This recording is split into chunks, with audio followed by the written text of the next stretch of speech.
Hey guys. So, 5 years ago today, I attended a wedding that happened to be one of the craziest moments in my life, and I thought I'd share it with you. So, this took place 5 years ago. I was 17, and I got a call from my father saying that we have a wedding to go to on Saturday. And what he tells me is that we're supposed to bring jeans and my Timberlands, and I'm thinking, why the do I need to bring that? That doesn't seem appropriate. And then he tells me that I'm just going to be wearing a polo, so I'm like, oh, well, that makes more sense. So I head over, and as soon as I get inside through the door, it tells me to get dressed. So I go get dressed, and as I come down the stairs, I realize that everybody is wearing blue. It's our theme. Now I'm starting to ask questions like, who is this for? Where is it going to be? How long is it going to be?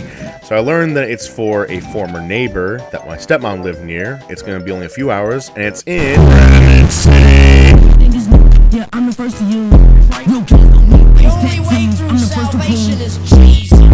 first to prove. We arrive at the church. It's what you'd expect for a town like this. It's just as bad as the rest of the place. And as I see out of the corner of my eye, there's a man who pulls in, and it's a Hell's Angel, covered with face tattoos and a beard with a rat tail. And I'm like, oh, we're about to die, aren't we?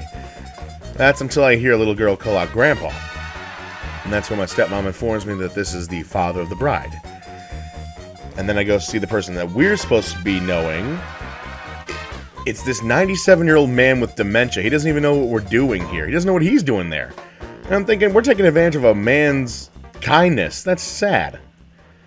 And so we go inside. The wedding's nice. It's okay, but there's some iffy characters. Like this guy who's wearing a tuxedo printed shirt and horns where he's balding on his head. And then over here is a guy in a suit who has a Hitler mustache and haircut.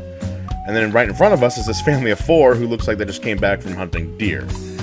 And one of the best men has the brightest Jordans I've ever seen in my life. And I'm thinking this is the most colorful of characters. Finally, the wedding ends, and I'm like, oh, we can go home. That's when my dad tells me we're going to the reception.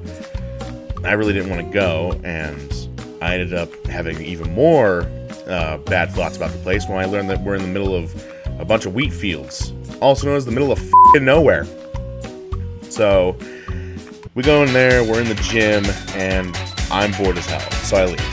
I go outside, and when I tell you it's in the middle of nowhere, it's in the middle of nowhere. It was just a street lamp and a parking lot and a few trees. And then some guys asked if I wanted to hang out in the truck because it was getting cold. And I'm like, okay. They were part of the wedding. There was one of the brothers of the groom and all that.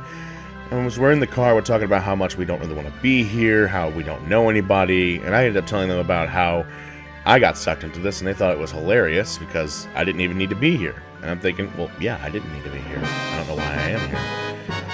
And we're in the middle of this conversation when the guy who owns the truck pulls out a blunt, and we all start passing it. But that's when I get handed it, and I'm like, yeah, no, I don't want to be part of this mess. So I leave, and I meet some other people, and we're talking about how crazy it is that this is in a place that looks like a middle school. And then we also notice that there in the cafeteria is an old folks home playing bingo. And we're thinking, this is ridiculous. This is a horrible place for a reception. And we're thinking this can't get any weirder until from the hallway comes a woman in a fursuit.